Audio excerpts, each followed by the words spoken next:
Bună! Sunt Hortenzia Cermian. Bună! Mă numesc Alexandra Bodici. Noi suntem trainer și ambasadori Jeannette Nails. Împreună susținem cursuri de grup cât și individuale. Cursurile de grup pot fi de bază pentru începători cu posibilitatea acreditării sau cursuri de perfecționare în munca de salon. Cursurile individuale se axează concret pe nevoile cursantei, una dintre noi sau chiar amândouă. De ce să alegi cursurile noastre?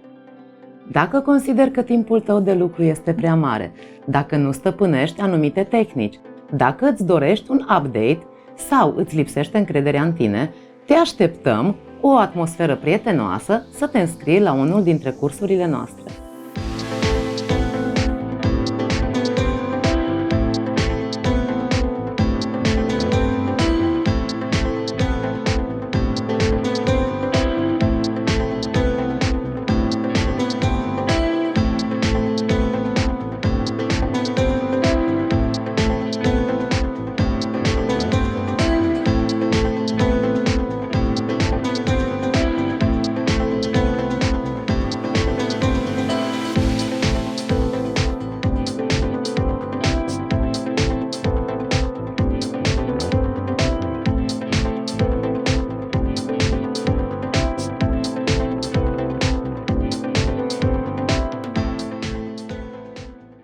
Toate materialele necesare sunt de calitate profesională, marca Jeannette Nails, și sunt asigurate de către noi.